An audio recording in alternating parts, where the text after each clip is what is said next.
Lukas 22, ons begin daar by vers 24. Ons gaan dan nou net hanteer vanaf vers 24 tot en met 30 vereers. En daar het ook twis onder hulle ontstaan oor wie van hulle die grootste geag moet word. En hy het vir hulle gesê, die konings van die nasies heers oor hulle en die wat gesag voer oor hulle word weldoeners genoem. Maar so moet julle nie wees nie, maar die oudste onder julle moet word soos die jongste en wie 'n leier is soos een wat dien. Want wie is groter, die een wat aan die tafel is of die een wat dien? Is dit nie hy wat aan die tafel is nie, maar ek is onder julle soos een wat dien. En dit is julle wat altyd deur by my gebly het in my versoekinge. En ek beskik vir julle 'n koninkryk soos my Vader dit vir my beskik het, sodat julle kan eet en drink aan my tafel in my koninkryk en op trone sit om die 12 stamme van Israel te oordeel. Goed.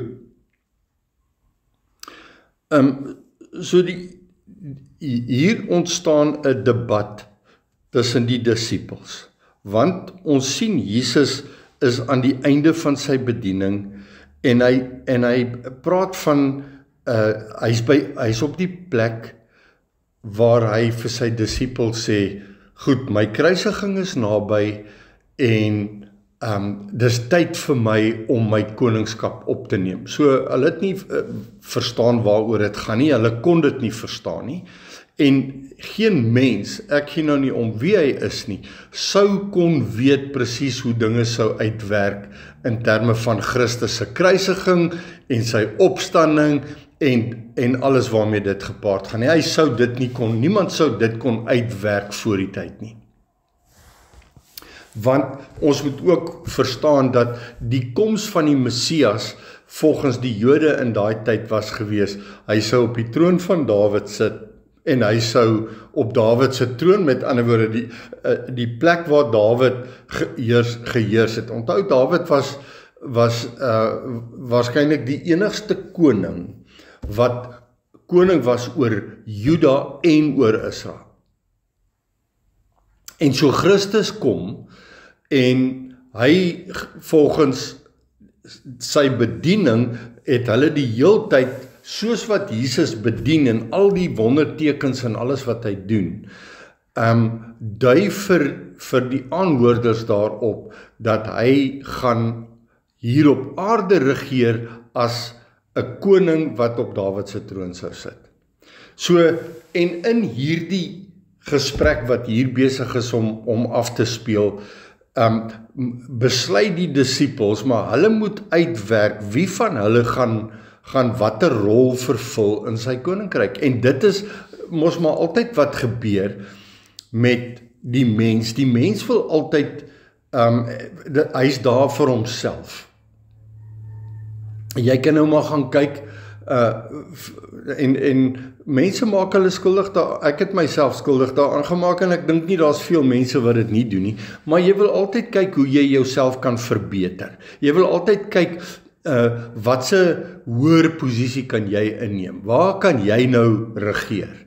En of dit nou by jou werksplek is, en of dit op die sportveld is, of waar ook al, wie is die beste? En wie is die sterkste? En wat ook al. En dit is die Here se skepingsplan nog altyd gewees, dat in die DNA van die mens, gaan dit altyd oor jouself. En hier is 'n debat, en in hierdie debat is daar, en dis eintlik 'n twis onder hulle, van wie gaan die grootste gesag hê, sodra hy op sy troon gaan sit. En dan is Jesus se reaksie in vers 25, en hy het vir hulle gesê, die konings van die nasies heers oor hulle. Nou, die Engelse vertaling praat van die Gentiles, met ander woorde, ons moet verstaan dat in daar was nie oor die Jode, in die tyd toe Christus gekom het, was daar nie 'n koning wat op die troon gesit het namens die Jode. Die Jode het nie 'n koning gehad nie. Onthou, God se hart was van die begin af. En ons kry dit in die tyd toe die volk by Samuel gekom het en vir Samuel gepleit en sê, ons wil ook 'n koning hê. Toe kom Samuel terug, toe sê hy, vir hulle, maar hulle is nie veronderstel om 'n koning te hê nie, want God is hulle koning. En toe sê hulle, nee, ons wil ook 'n koning hê soos wat die nasies, soos wat die Gentiles 'n koning het. En so was dit, van daar af was daar konings aan bewind gewees. Ons weet, dat jy het gehad vir Saul, en daarvan af het jy gehad vir Dawid, en daarna vir Salomo, en daarna die konings vir 'n tyd lank was daar konings in die tyd van die boek Samuel en in die boek Konings. En dan het ons die rigters gehad en al die so op hierdie punt sê Jesus, maar die nasies het konings wat oor hulle heers, en die wat gesag voer oor hulle word weldoeners genoem. Met ander woorde, 'n weldoener is iemand wat dis soos 'n filantroop. Met ander woorde, hy is die gesag, hy is die ou wat besluit wie kry wat en wie kry nie wat nie. Hy is die ouens wat in rangordes die manne aanstel. Hy het sy hele om hom sorg hy dat hy gesagsposisies het, en al wat daai ouens doen is om sy posisie te verdedig. En hulle is die ouens wat moet sorg dat belastings gehef word en dat belastings ingevorder word, en hulle moet sorg dat hy op sy troon bly. En dan sê hy, en dan word hy kastig, hierdie weldoener, hierdie filantroop wat vir die volk sorg. Vers 26. Maar so moet julle nie wees nie.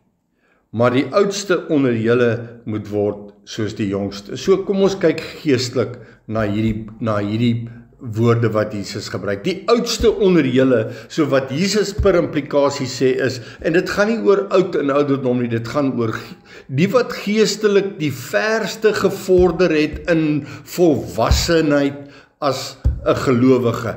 Hulle is die oudste. Hy sê, hy moet word soos die jongste. Hoekom? Want andersins gaan jy die jonges verloor. As jy, en dit is maar die absolute gevalle toestand van die kerk vandag, is die wat nou kamptig aan bewind is, hulle het nie 'n saak met die jongstes nie, inteendeel, hulle word nie eers geag nie, hulle preek net hoogdrawende preke wat oor mense se koppe gaan, en hulle probeer hulle nie saamvat nie, en in elk geval, dit wat hulle weet is in elk geval, het niks met God te doen nie.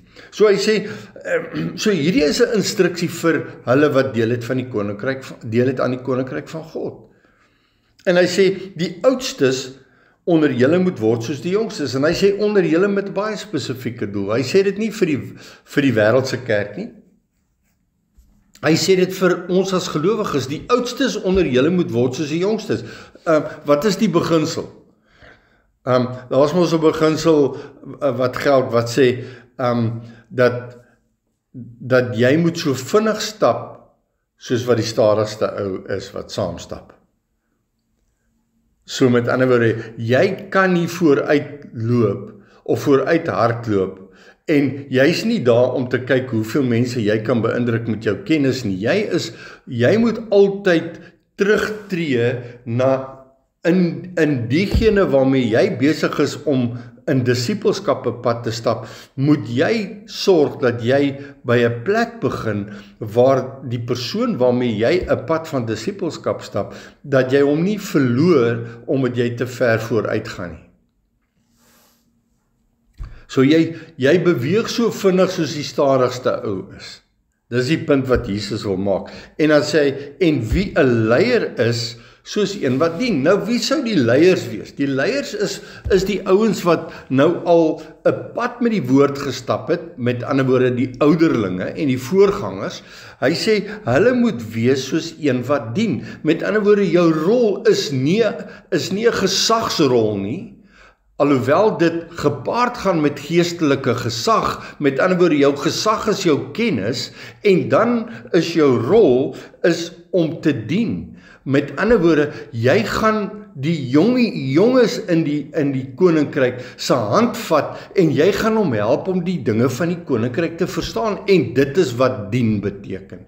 Jy dien hom, jy preek nie vir hom en stap weg en hy moet nou verorber dit wat jy vir hom gegee het en hy het nie 'n halwe idee waarvan jy praat nie.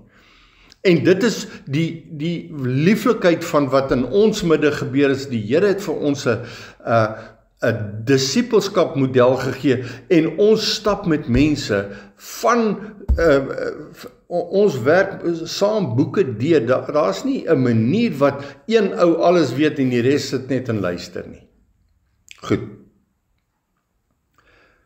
Vers 27. Want wie is groter?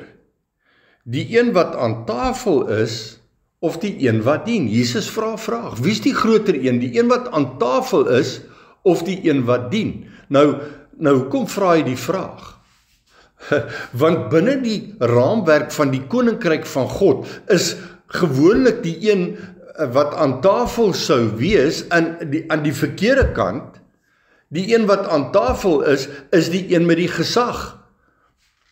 Dit is hoe dit is. As jy gaan kyk na die koning sit aan die tafel en sy dienaars dien hom. Maar weet jy wat sê Jesus? Dis 'n omgekeerde model. Die een wat die koning is, moet die volk dien. Dit is God se hart. So hy sê die een wat aan tafel is, wat Christus is, of die een wat dien. Dan sê hy, is dit nie hy wat aan tafel is nie, Christus is aan tafel. En dan sê hy, maar ek wat aan die tafel is een onder julle wat dien. Kan jy sien hoe Jesus is veronderstel om gedien te word en hy kom dien. En die konings van die wêreld, met ander woorde, en nou praat ons kerk. Kom ons praat net vir 'n oomblik kerk en die valskerk of die godsdienstige kerk. Wat doen hulle? Dis 'n omgekeerde model. Hulle word gedien. Dis hulle wat aan beheer is, dis hulle wat almal bring vir hulle geld en almal, en dit is nie die koninkryk van God se manier nie. En dan sê hy, en dit is, en dan sê hy, maar ek is onder julle soos een wat dien. So Jesus sê, dit wat ek doen, dit moet julle doen. En dan sê hy, en dit is julle, wie's julle? Julle is wat aan my tafel gesit het. Dit is julle wat altyd deur by my gebly het in my versoekinge. En wat probeer Jesus sê? Jesus sê, ek is die koning, en ek moes deur die versoekinge gaan om wat te doen? Om julle te dien. Hoe het hy hulle gedien? Hy het hulle die heeltyd gedien met die waarheid van die woord. En hy was die heeltyd onder versoeking gestel. Wat is daai versoekinge? Die Satan het die heeltyd teen hom gekom. Die heeltyd hom versoek. Jy kan gaan kyk hoeveel versoeke het na hom toe gekom. Dan het hierdie fariseer na hom toe gekom, dan het daai een na hom toe gekom, en dan het hulle hom weggejaag, dan het hulle hom uitgestoot, en die heeltyd moes Jesus staande bly, te midde van almal wat hom verwerp het, sy eie familie het hom verwerp, daar's van sy disippels wat hom verwerp het, daar's van die mense wat saam met hom vir 'n tyd lank gestap het, en dan sien ons in Johannes, ek dink is Johannes hoofstuk 6, dan sê hy, julle moet my vlees eet en my bloed drink, en dan 'n groot gros van sy disippels stap weg, net die 12 bly oor. En hy sê, julle wat by my gebly het in my versoekinge, ek het julle gedien, en julle het aangehou om na my te luister. Wat is die punt wat Jesus maak? Die oomblik as jy die grootste is, in Christus se koninkryk, jy is die een wat die meeste weet, gaan jy gaan die meeste verwerping moet beleef, jy gaan die meeste vervolging moet beleef, en jy gaan die een wees wat gaan dien. Het gaan nie oor jou gaan nie. En nou wil ek vir jou sê, as jy een of ander pastoor of dominee is wat dink jy's die kat se snor, dan wil ek vir jou sê, jy maak 'n groot fout, want die oordeel sal op jou wees. Want as jy nie geleer het om te dien nie, en daai dien het niks te doen met een of ander bedieninkie nie. Dis nie 'n bediening nie, dis dien. Om te dien in die koninkryk van God is nie, soos die Engelsman sê, glamorous nie. Dis nie is nie hierdie blink ding wat hulle dit probeer maak en sê, wat is jou bediening en hoeveel mense het jy in jou gemeente en hoe groot is jou en wat het jy verwerf in terme van jou bediening? Hoe groot huis bly jy in en wat se kar ry jy mee en wat se blink pak klere dra jy? Dit het niks daarmee te doen nie, inteendeel. Vers 29. En ek beskik vir julle, en daai beskik kom neer op hy is die testateur, hy is die testamenthouer wat aan hulle beskik. Hy sê ek beskik vir julle 'n koninkryk soos my Vader dit vir my beskik het. Maar ek wil vandag vir jou sê, jy sal die koninkryk van God nie beerwe as jy dit nie doen soos Christus dit gedoen het nie. As jy nie bereid is om die pad van vervolging en verdrukking en soos wat Jesus hierso sê, versoekinge te kan weerstaan nie, want jy gaan versoek word. Jesus was aan die begin van sy bediening al versoek gewees. Die oomblik toe hy klaar gedoop is en hy gaan in die woestyn en toe kom die Satan na hom toe. Toe bied hy vir hom aan. Toe sê hy, ek gee vir jou my koninkryk.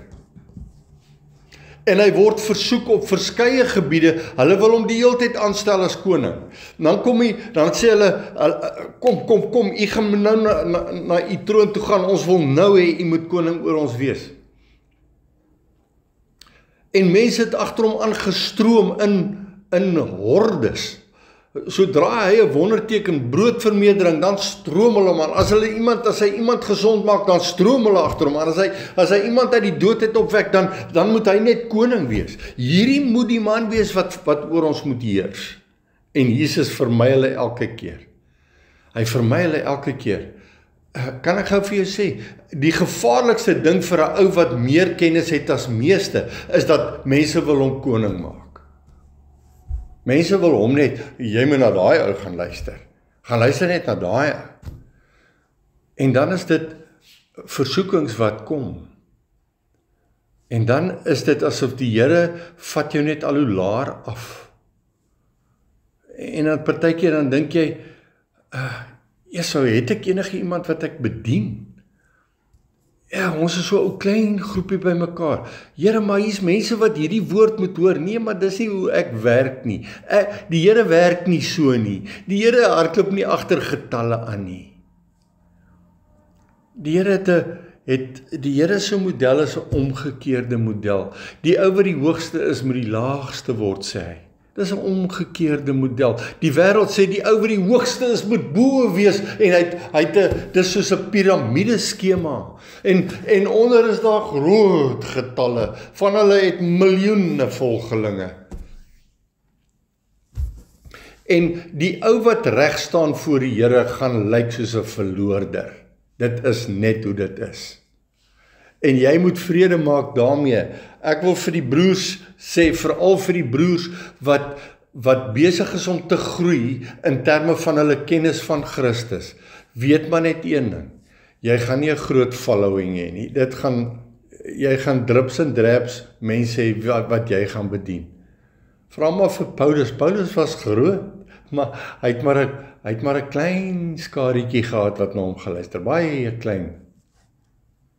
Goed. En ek beskik vir julle 'n koninkryk. Ek sal aan julle oorgee wat ek by my Vader ontvang het. Dis wat Jesus sê.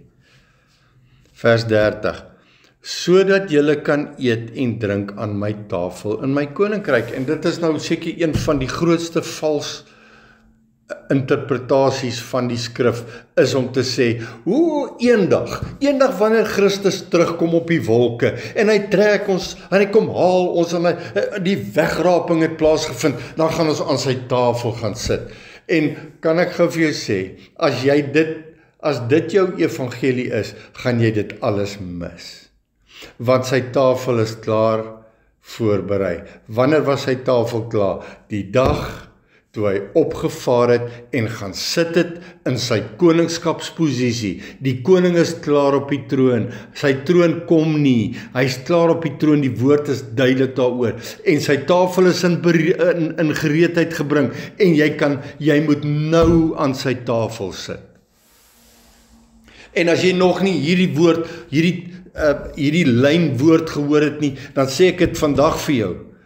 Die tafel is sy woord is die brood van die lewe wat jy moet eet. Sy bloed wat die Heilige Gees is dit wat jy moet drink. Dis wat hy gesê het in Johannes 6.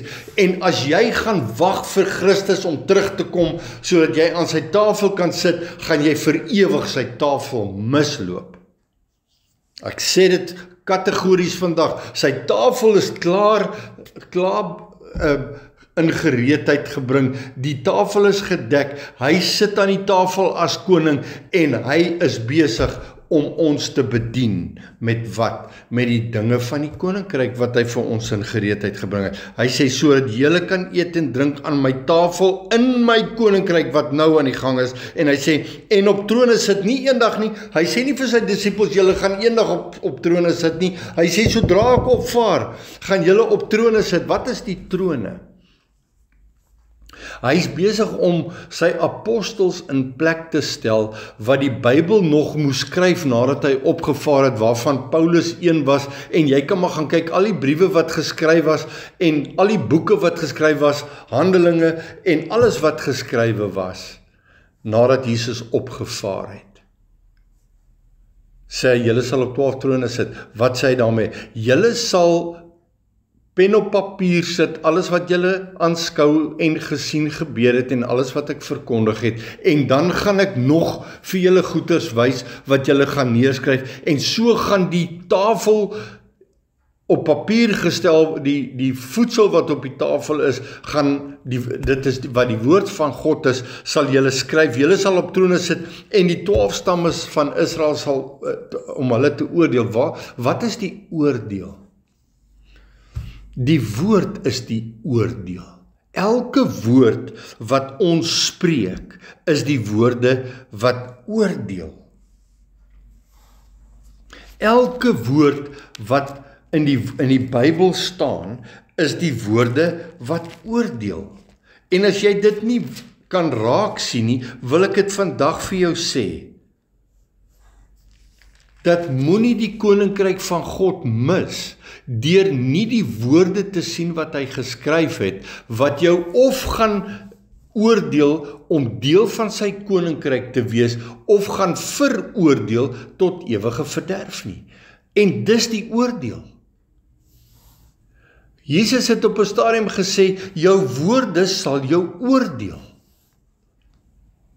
Elke woord wat hy gespreek het in die woord van God, is die goeie of die verdoemende oordeel.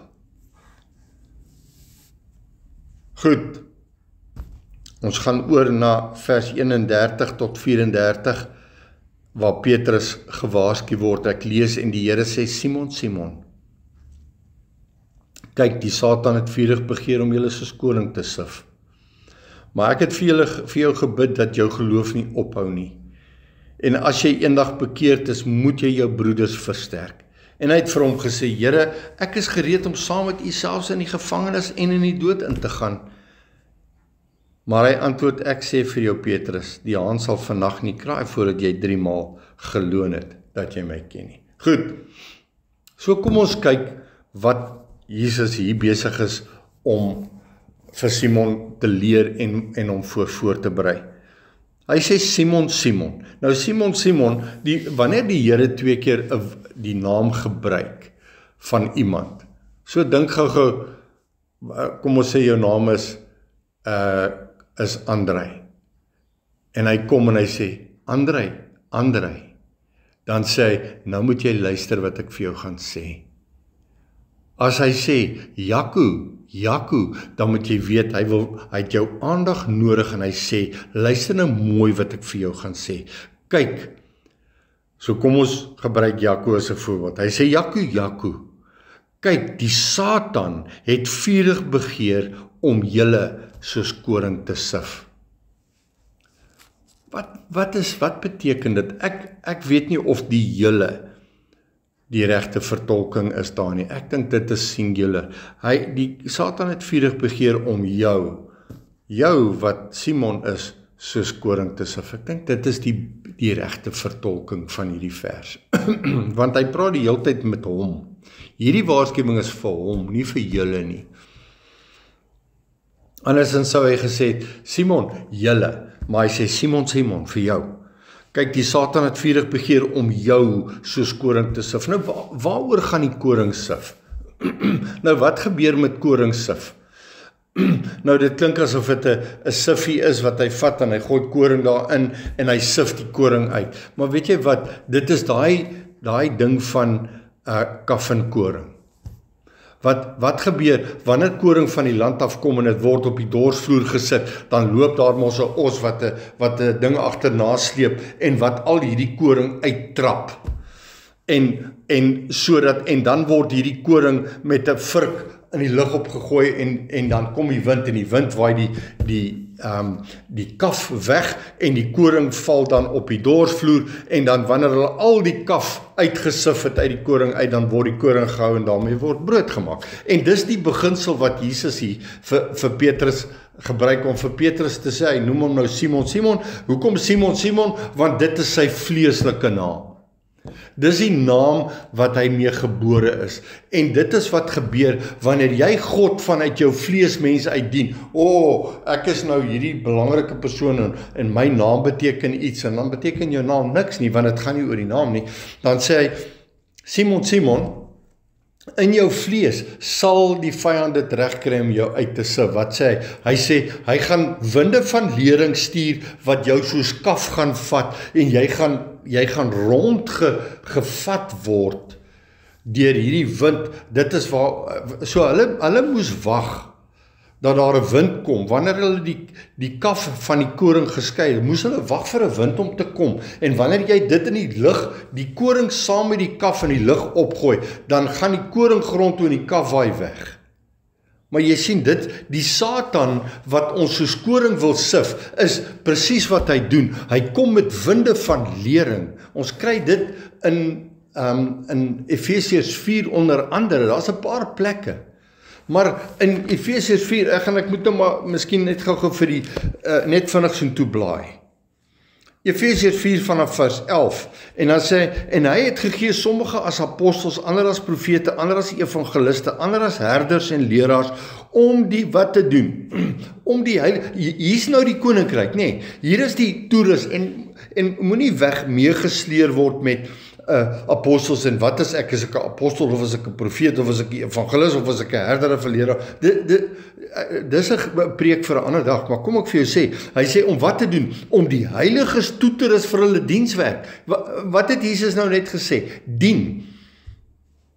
Tot wat? Tot opbouing van die liggaam van Christus. En nou sê hy, totdat ons almal kom tot die eenheid van die geloof, die grootste moet die minste word. Met ander woorde, almal moet op dieselfde vlak kom van geestelike kennis. En nou sê hy, en van die kennis van die Seun van God tot 'n volwasse man, tot die mate van die volle grootte van Christus. So wat is die punt wat Paulus hier maak in Efesiërs 4 vanaf vers 11, ek is nou by vers 13 gewees, om wat te doen? Om ons almal te kry op die plek waar Christus was, in terme van kennis, tot die volle grootte van Christus.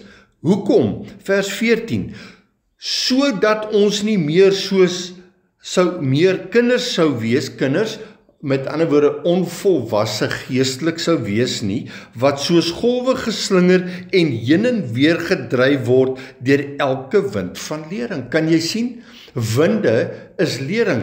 En ekskuus, ek gaan nou terug Lukas 22. Hy wil julle soos koring sif. Hy wil julle meesleer met winde van lering. Wat is winde van lering? Dit is vals leringe. En die duiwels kom, want hoe weet ons, daar's duiwels wat leer?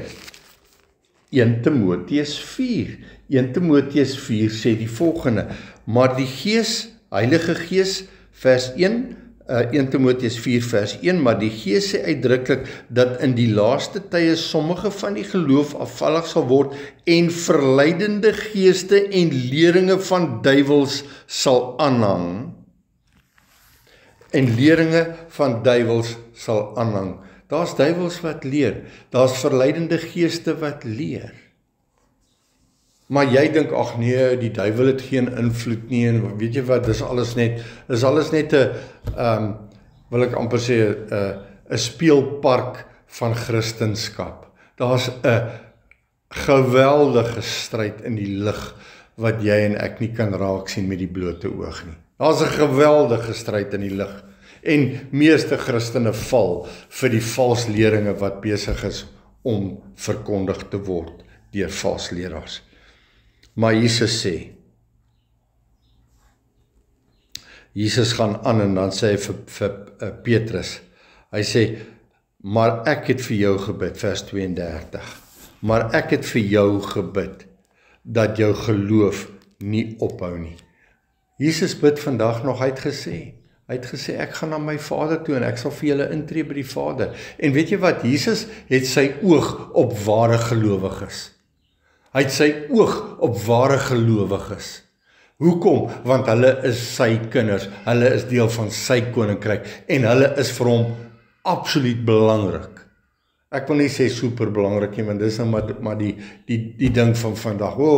Super dit, super dat. Ek wil vir jou vandag sê, Christus het sy oog net op sy kinders. En dan sê hy, ek sal vir jou bid dat jou geloof nie ophou nie.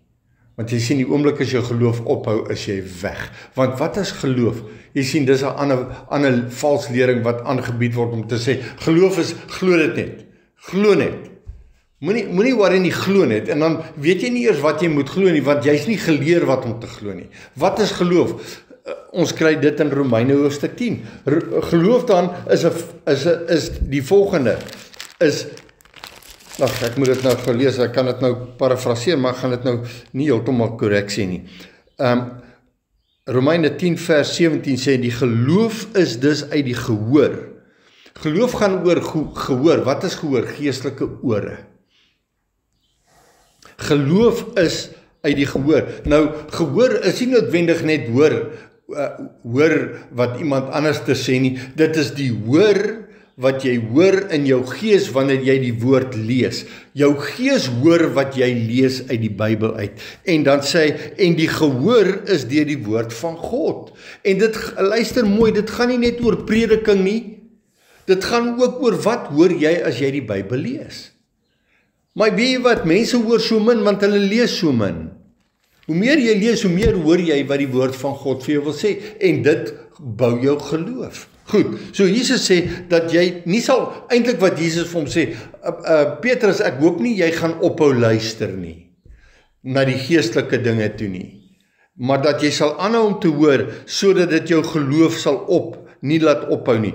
En as jy eendag bekeerd is, so Petrus op hierdie stadium, Jesus sê vir hom, Simon, jy's nog nie bekeerd nie. Jy's nog nie bekeerd nie. Dit is baie interessant. Jesus het hy het nou al 3 jaar 'n pad gestap met Simon. Maar hy sê vir hom, jy's nog nie bekeerd nie. Wanneer gebeur bekering? Wanneer gebeur bekering? By wedergeboorte. En ons sien bekering het plaasgevind in Handelinge 2 en daarvan na vers 37. Ek wil nie nou soontoe gaan nie. Dit gaan nou heeltemal ons op 'n ander pad vat. Ek wil nie nou op daai pad gaan nie. Hy sê maar, en as jy eendag bekeerd is, moet jy jou broeders versterk. So hy sê, so waarin lê die versterking? Versterking lê in kennis. En dis wat Jesus hier vir sy disippels probeer sê. Hy sê, in my koninkryk moet die meeste, en Petrus was geag as die meeste in die realm van die disippels. Jesus het hom van begin af uitgesonder en gesê, vir jou wil ek gebruik, Petrus. Vir jou gaan ek gebruik. En ons weet, Petrus was die sleutelman gewees by die uitstorting van die Heilige Gees op die Jode, maar hy was ook sleutelman gewees by die uitstorting van die Heilige Gees op die heidene. Op Cornelius hulle, in Handelinge 10. Handelinge 2 en Handelinge 10 is Petrus sleutel. So Jesus kies hom. Maar hy sê, ek bid dat jou geloof nie sal ophou nie. En syne het nie opgehou nie, ons weet syne het nie opgehou nie. Maar hy sê, en as jy eendag bekeerd is, moet jy jou broeders versterk. Hoe versterk ek my broeders? Hoe meer kennis ek het, hoe meer het ek om te gee vir die wat nie kennis het nie. En dan deel ek dit met hulle.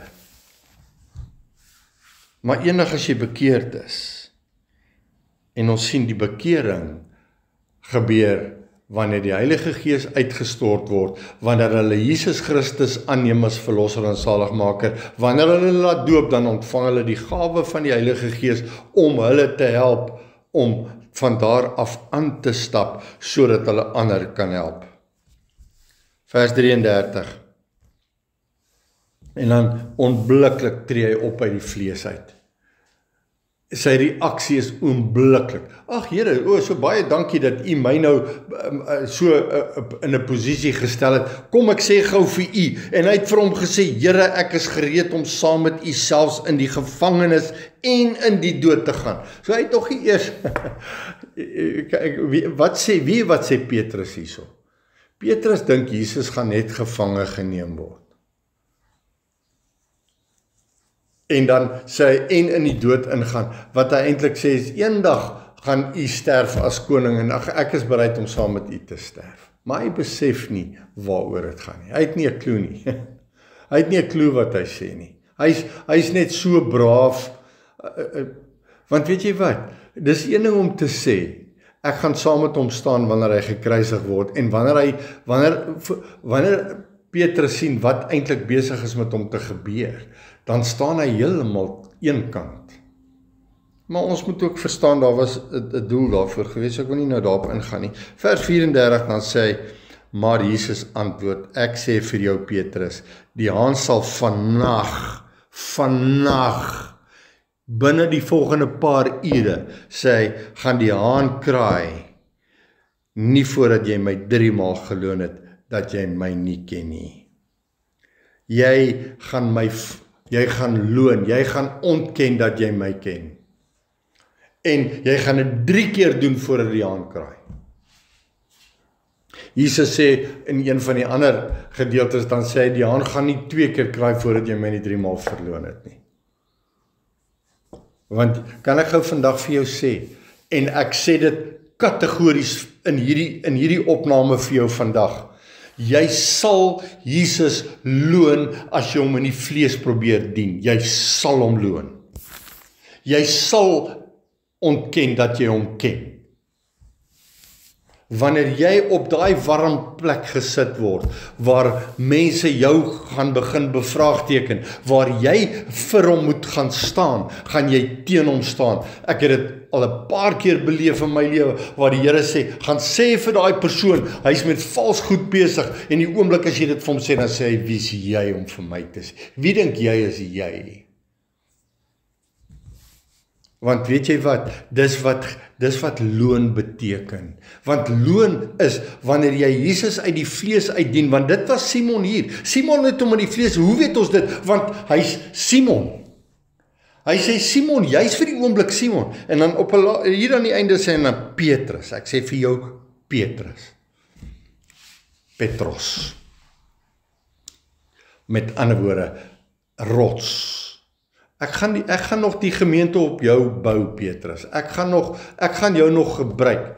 Maar weet jy wat, vir die oomblik kan ek jou nie gebruik nie, want jy's nog Simon. Jy sien my vanuit 'n vleeslike posisie uit, Simon. Jy verstaan nie wie voor jou is. Jy weet nie, dis God wat met jou praat nie, Simon. Maar ek sê vir jou, met hierdie bravade van jou van, ek sal saam met u, weet jy wat, ek het dit al hoeveel keer gehoor, Christen wil sê, ek staan by Christus. Maar bring net vir hom 'n stukkie geestelike openbaring en geestelike waarheid. Nee, jy vat dit nou te ver. Nee, hier dien ons nie die Here so nie. Hier dien ons nie die Here so nie. Ek het eendag op 'n stadium met iemand gepraat, eintlik met 'n gemeente gepraat, oor hulle betrokkenheid by 'n vals radiostasie. by 'n vals radiostasie sê, julle kan nie saam met hierdie mense bid nie, julle kan nie saam met hierdie mense op uitreike gaan nie. Wat was die antwoord wat ek gekry het? Jy is 'n vals leraar, jy weet nie waarvan jy praat nie. Daar is soveel skrifte waar die apostels en selfs Jesus sê, onttrek van hulle, jy kan nie saam met hulle deel hê nie, jy moenie saam met hulle eet nie, moet hulle nie eers groet op die pad nie, gaan weg uit hulle midde uit, nee, wat, wie's jy om te oordeel? Want jy sien verloning kom en sê, ek ken hom nie. Verloning kom nie van, ek gaan nou doodgemaak word vir my geloof, nou verloning kom. Nee, jy verloon om deur te sê, ek ken hom nie. Dis wat presies met Petrus gebeur het hierso. Hy sê, jy sal, as die haan kraai, voordat jy my 3 maal geloon het, dat jy my ken nie. En ek wil vir jou sê, as jy nie geanker is in Christus, in waarheid, in kennis van die geestelike dinge nie, gaan jy hom verloon. Jy sal hom verloon. Ek gee jou 'n brief vandag. Jy sal hom verloon. Nee, dis nie wat die woord beteken nie, en dat is nie wat die woord beteken nie. As jy vir mense sê, luister, jy sit in 'n vals kerk, en jy moet daar uitkom en sê, nee, die Here het my hier gered, en hy het my hier geroep. Ek moet hier bly, want ek moet hier 'n verskil maak. Jy het hom verloon. Jy het hom, Jesus roep mense uit, maar nee, ek gaan hier bly sit, want hier kan ek 'n verskil maak. Mense, kan ek gou vir jou sê, Christen, hou op om te maak asof die Here jou nodig het. Jesus sê, vir Petrus, hy sê vir hom, ek bid vir jou, dat jou geloof nie sal ophou nie. Want weet jy wat, as jy in die vals kerk bly vasval, dan gaan jou geloof ophou. Iewers gaan jou geloof ophou, jy gaan opdroog. Want jy gaan alles glo wat hulle vir jou sê, terwyl dit nie die waarheid van die woord is nie. Goed, ek wil praat oor die 2 swaarde. Vers 35 tot 38. En hy sê vir hulle, toe ek julle uitgestuur het, sonder beurs en reissak en skoene, het julle iets kort gekom? Jesus vra 'n vraag, en hulle antwoord, niks nie. Toe sê hy vir hulle, maar nou, wie 'n beurs het, laat hom dit neem, en so ook die reissak. En wie dit nie het nie, moet sy kleed verkoop en 'n swaard koop. Want ek sê vir julle, dat dit wat geskrywe is nog aan my vervul moet word, en dan sê hy, dit is wat geskrywe is, en hy is saam met misdadigers gereken. Want ook aan die dinge wat betrekking het op my, kom daar 'n einde. Hulle sê vir hom, Here, kyk, hier is 2 swaarde, en hy antwoord hulle, dit is genoeg. Nou ek wil een ding baie duidelik stel vandag. Wanneer Jesus praat hy in kode. Hy praat in verborgenhede. Dis hoekom Jesus gelykenisse gebruik het. En hoekom is dit belangrik vir jou en vir my om te weet dat Jesus praat in gelykenisse? Want die gelykenisse is nie bedoel vir elke Christen nie. Hoor wat ek vandag vir jou sê. Dis nie vir elke Christen bedoel nie. Hoekom sê ek dit? Want sommige gaan dit vat en ander gaan dit nie vat nie. En ek praat nie van die wêreld versus die kerk nie. Ek praat van die dik stroom, die breë stroom vals gelowiges en die nou pad ware gelowiges. So kom ek sê vir jou wat ek bedoel. Vinnig Markus 4. Markus 4 vers 9 sê, en hy sê vir hulle, wie oor het om te hoor, laat hom hoor. Dis presies wat hy vir Paulus, presies dit wat ek nou vir jou gelees het. En ons het nodig om te verstaan, wie oor het om te hoor, laat hom hoor. Want, Jesus sê vir Petrus, hy sê vir hom, dat jou geloof nie ophou nie, met ander woorde, dat jou gehoor nie ophou nie, ek het dit nou gelees in Romeine 10.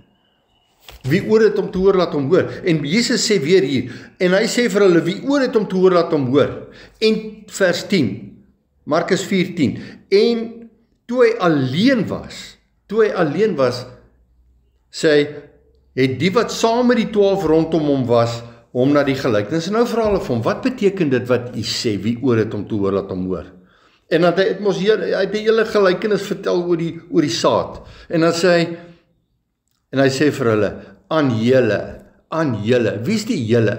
Die julle is die noupad ware gelowiges. Wat sê hy?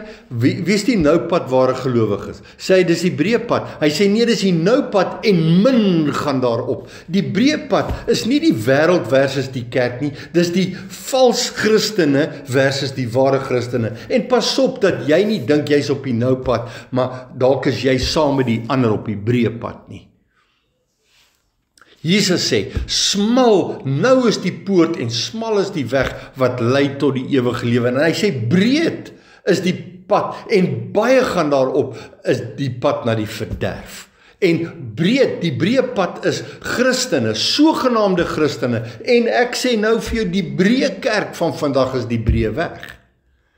So Jesus sê, aan julle, wie is julle? Die noupad gelowiges, sê hy, is dit gegee om wat? Om die verborgenheid van die koninkryk van God te ken. Die verborgenheid, ek het net nou die woorde gebruik.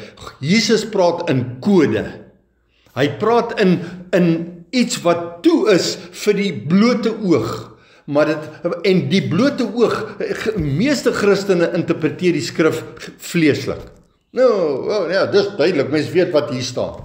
Maar Jesus sê, dis 'n verborgenheid, dis kode. Ek skryf in kode vir julle die Bybel, en ek gebruik nou die woord kode, dis nou, die woord is verborgenheid. Aan julle is dit gegee om die verborgenheid van die koninkryk van God te ken, maar vir hulle wat buite is, die breëweg Christene, vir hulle wat buite is, kom alles deur gelykenisse. So hy lees dit as 'n gelykenis, hy interpreteer dit as 'n gelykenis en hy verstaan, volgens hom verstaan hy presies wat Jesus sê. En dan gaan Jesus verder, hy sê, sodat hulle kan kyk en nie sien nie, en hoor en nie verstaan nie, dat hulle nie miskien bekeer en die sondes hulle vergewe word nie. Jy sien,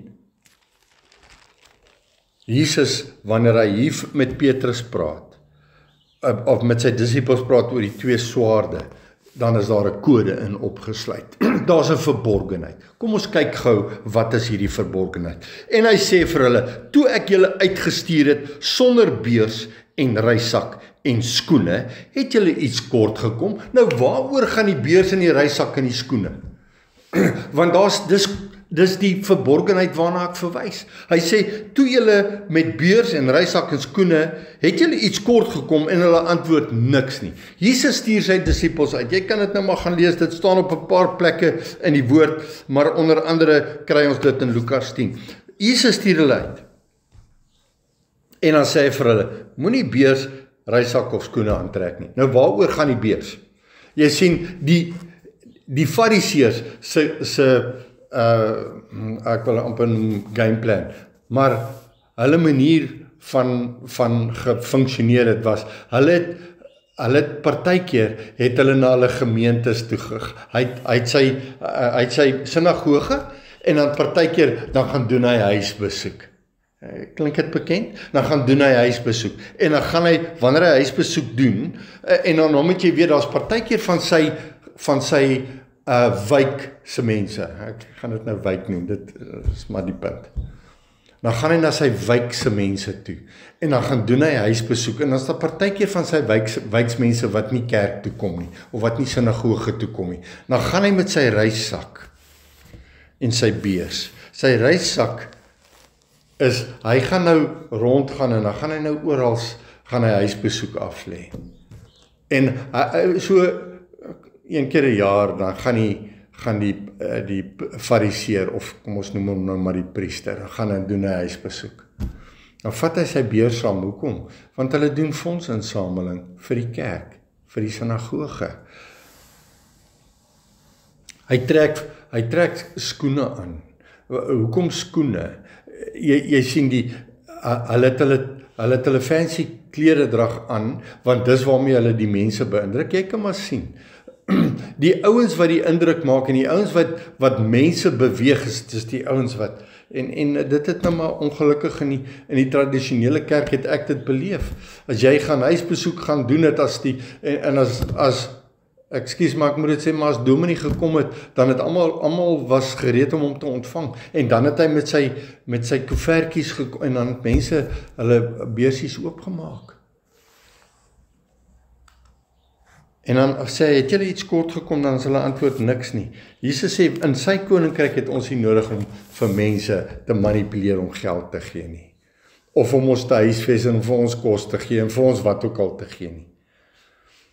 Toe sê hy vir hulle vers 36, maar nou, wie 'n beurs het, laat hom dit neem en so ook die reissak. Jesus sê, daar gaan nou 'n tydjie wees wat julle alleen gaan wees.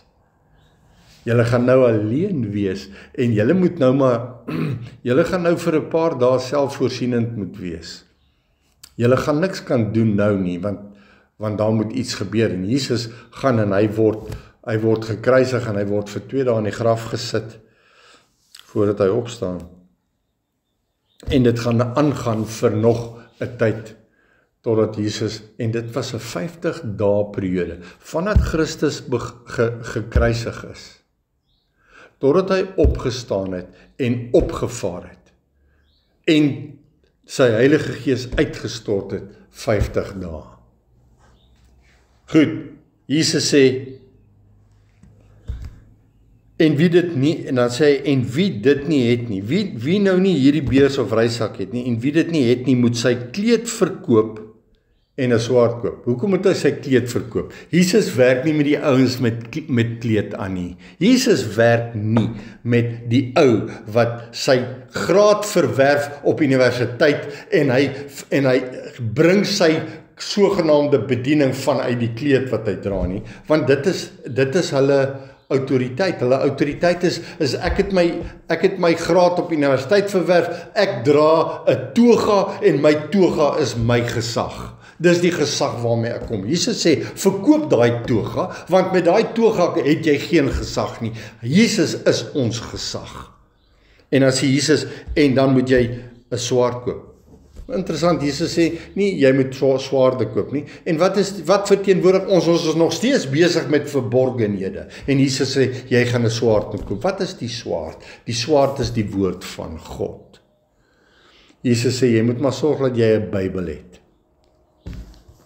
Want jy gaan die Bybel nodig hê. Op hierdie pad, en dis wat Jesus vir Petrus gesê het, jy Petrus, ek wil nie jou geloof moet ophou nie. Want jou geloof hou op sodra jy die swaard neersit. Sodra jy Christus se woord neersit en nie met die woord van God werk as jou enigste instrument tot lewe nie, gaan jy meegesleer word deur valse leraars. En hy sê, julle moet swaarde koop. Koop vir jou 'n swaard. Ek vra vir jou, het jy 'n swaard? En 2, gebruik jy jou swaard? Het jy die woord van God? En dan wil ek sê, wees versigtig watter Bybel jy lees, want daar's baie vals Bybels, baie. Daar's net een ware Bybel. En dis en ek wil amper vir jou sê, as jy Engels magtig is, die King James Version Bybel is die oorspronklike uit die oorspronklike Grieks en Hebreëus uitvertaal. En dan is die naaste wat jy in die Afrikaanse Bybel gaan kom, is die 3353 vertaling. Maar daar's baie foute in die Afrikaanse vertaling. Verkeerd oorvertaal. So dis altyd goed as jy met die woord van God werk. Werk met die oorspronklike King James as jy kan. Dan sê hy, jy moet jou kleed verkoop. Verkoop dit wat jy dink jou gesag gee, want jy wil die gesag op jouself neem. Ek is die pastoor, ek is die dominee, ek is die een wat 'n kursus gedoen het. Ek was op die Amerikaners praat van die seminary. Ek het op 'n of ander kweekskool het ek my gesag ontvang. Nee, jy ontvang net jou gesag op een plek en dis by Christus en sy woord. Hy sê jy moet 'n swaard koop, want ek sê vir julle dat dit wat geskrywe is nog aan my vervul moet word. Jesus sê ek is nog nie klaar nie. Ek is nog besig om na die plek toe te gaan waar ek heen moet gaan. En dan sê hy want hy sê wat aan my vervul word en hy is saam met misdadigers gereken. Nou hy is saam met misdadigers gereken, sien ons in Jesaja 53 vers 12. Hy is saam met misdadigers gereken. Nou jy kan ook sê, dit is 'n tweeledige woord. Die misdadigers waarmee hy gereken was, is hy word saam met 2 skelms op die kruis gehang. Maar kan ek gou vir jou sê, as jy 'n ware Christus volgeling is, sal jy as 'n misdadiger beskou word. Ek sê dit vandag vir jou. As jy met die waarheid van die woord loop en jy durf waag om vir 'n pastoor of 'n dominee te sê, jou toga beteken niks, dan is jy 'n misdadiger in sy oë. Moenie na daai ou luister nie, hy's 'n vals profeet. Moenie na hom luister nie. Hoekom? Want hy het nie die gesag wat jy het nie. Hy het nie 'n toga nie. Moenie na hom luister nie, hy is sommer net 'n niks. Maar weet jy wat? As jy vir jare met die woord van God sit, dan kom jy agter die niks is die ou wat met die toga rondloop. Die ou wat dink hy het die gesag, weet niks nie. Want hy verlaat hom op sy titel wat hy gekry het, sy sertifikaat of graad wat hy op universiteit verdien het, wat vir hom niks beteken in die koninkryk van God nie. Op die aarde niks. Paulus het dit so duidelik gesê. Paulus kom op 'n stadium en dan maak hy melding van alles wat hy verwerf het. Alles. En dan kom hy op 'n punt en dan sê hy, dit alles het ek as drek beskou. Hy sê dit, ek het nie nou die adres van daai skrif nie. Maar Paulus sê, al hierdie goed het ek as drek beskou. Ek dink is in Filippense 3, hierso sê hy, Filippense 3, ekskuus, ek moet dit gou lees. Hy sê verder, my broeders, verbly julle in die Here. Hy sê nie, verbly jou in jou titel nie, verbly julle in die Here. Dit is nie vir my lastig om dieselfde dinge aan julle te skryf nie, en dit gee julle sekerheid. Let op die honde, let op die slegte arbeiders, let op die versnyding, want ons is die besnydenis. Wie is die besnydenis? Nie die ou wat met die toga rondloop nie. Dan sê hy, ons wat God in die gees dien en in Christus Jesus noem. Wat is Christus Jesus? Die woord van God. Ons roem is die woord van God en nie op die vlees vertrou nie op my titel vertrou nie. En dan sê hy, alhoewel ek rede het om ook te vertrou op die vlees. As iemand anders meen dat hy op die vlees kan vertrou, ek nog meer. Luister wat sê hy, ek is besny op die 8ste dag, so hy sê ek is 'n Jood. Dan sê hy, uit die geslag van Israel, so hy sê ek is uit die geslag, uit die stam van Benjamin, Christus se stam, 'n Hebreër uit die Hebreërs, so hy sê ek is nou nog 'n Hebreër ook, en dan sê hy, wat die wet betref, 'n Fariseer, gekwalifiseerde Fariseer, en dan sê hy, wat ywer betref, 'n vervolger van die gemeente, wat die geregtigheid en die wet betref, onberispelik. Sê, ek het al die titels, man. Daar's niemand wat meer het as ek nie. En dan luister wat sê hy. Maar wat vir my wins was, want dit is hulle wins. Wat is jou wins? Ek het op Maties, het ek 7 jaar het ek my titel verwerf. Vir 7 jaar lang het ek op universiteit, het ek gestudeer om 'n dominee te word. En dominee beteken, dominus beteken, ek is in beheer. Ek domineer hierso. I'm the one. Dan sê hy, maar wat vir my wins was, dit het ek om Christus wil skade geag, sê hy. It's damaging. Daai goed is damaging. Dis gevaarlik, dis skadelik. En dan sê hy, ja waarlik, ek ag ook alles skade, alles, wat is alles, al my titels, al my kennis, alles wat ek dink wat my oulik maak, het ek skade geag, om die uitnemendheid van die kennis van Christus Jesus, my Here, ter wille van wie ek alles prys gegee het.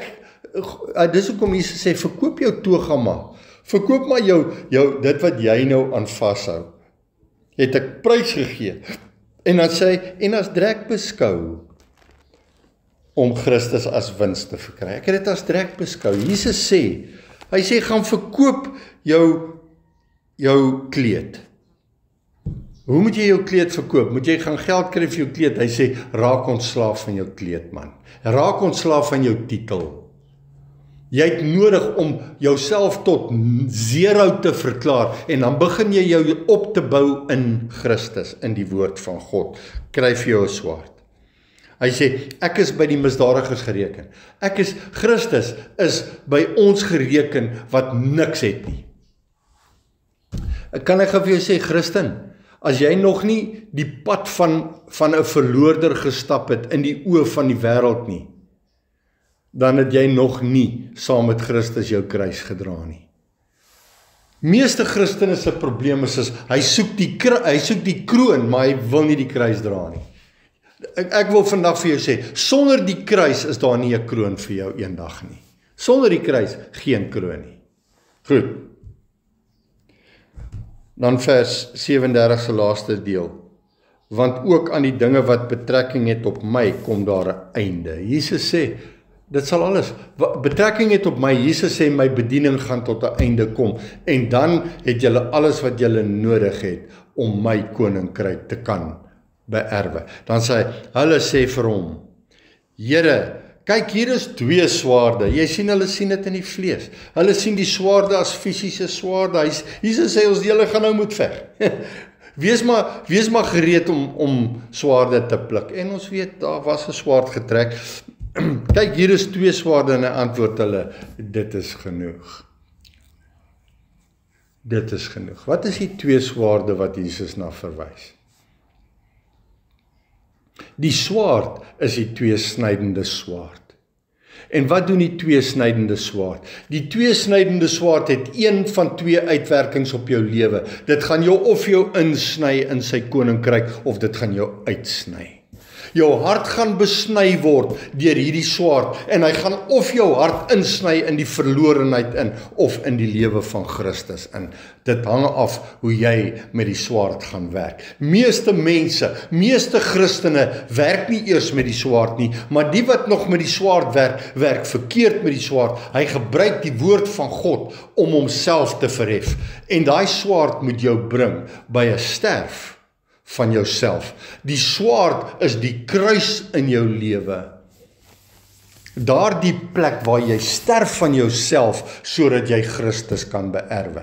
Meeste Christene gebruik die swaard om homself op te hef. Sien wat sê die woord van my, ek is die kop en nie die stert nie. Spreek net lewe, Christus wil my ryk maak, en al die goeders wat ek gebruik ek die swaard van die woord om my vlees op te hef, in steede van om my gees op te bou, sodat ek eendag saam met hom in die koninkryk, dit wat Jesus sê, ek het vir julle bestem. Hy sê dit vir hulle, ek het vir julle beskik om aan die tafel saam met my te sit in my koninkryk, en om die 12 stamme van Israel te oordeel. Die oomblik as die woord, hierdie 12 apostels het hierdie woord geskryf, en in hierdie woord is daar 'n oordeel, en die oordeel is jy in, of is jy uit? Ek sluit af met 2 Korintiërs 2 vers 14 tot 17. Maar God sy dank wat ons altyd laat triomfeer in Christus, en wat die reuk van sy kennis deur ons oral versprei. Die punt is die kennis van Christus, werk dit deur jou na ander toe. Met ander woorde, sit jy aan die tafel, dan sê hy, want ons is 'n aangename geur. Ek vra vir jou, is die woord wat jy spreek 'n aangename geur, of is dit dood? Is jy besig om mense met die swaard dood te maak? Gebruik jy die woord om mense met valsleringe dood te maak? Dan sê hy, want ons wat deel is van sy koninkryk, is 'n aangename geur van Christus tot eer van God. Met ander woorde, ons bied die woord van God aan soos wat hy aangebied moet word. Dan sê hy, onder die wat gered word, en onder die wat verlore gaan. Jy sien, ons praat die woord van God, en op die einde van die dag, het die woord van God een van twee uitwerkings. Dit is vir die wat gered word, en vir die wat verlore gaan. Dan sê hy vir die laaste, met ander woorde, vir die wat verlore gaan, is die reuk wat ons bring, die aangename geur, 'n reuk van die dood tot die dood. Maar vir die eerste, met ander woorde die wat gered word, is dit 'n reuk van lewe tot die lewe. En wie is tot hierdie dinge bekwaam? Hy sê, wie is bekwaam om hierdie aangename geur aan te bied? Ek vra vir jou, my broer in Christus, is jy besig om die aangename woord van God aan te bied? Of is jy besig om die aangename woord van God te verdraai en verkeerd aan te bied? Luister wat sê hy in vers 17. 2 Korintiërs 2 vers 17. Want ons, ware gelowiges, is nie soos baie wat handel dryf met die woord van God nie. Ons verkoop en koop nie die woord. Ons bied nie die woord van God aan vir inkomste nie. Ons dryf nie handel met die woord van God nie. Maar ons doen dit uit opregtheid, maar as uit God, in die teenwoordigheid van God, spreek ons in Christus. Hoe spreek ek in Christus? Ek spreek in Christus, Openbaring 19 vers 13 sê, gaan oor, en hy was bekleed met 'n kleed wat in die bloed gedoop was, en sy naam is die woord van God. As jy lees in 2 Korintiërs 2, waar hy praat van, maar as uit God in die teenwoordigheid van God spreek ons in Christus, dan sê hy, spreek ons in dit wat ons uit die woord van God uitgehaal het. Net dit wat ons by hom gekry het, spreek ons. Ons verdraai nie sy woord nie, ons is 'n aangename geur, en sommige wat na ons gaan luister, gaan dit ontvang as 'n reuk van lewe tot lewe, en sommige wat na ons gaan luister, gaan dit wees as 'n reuk van die dood tot die dood. Amen.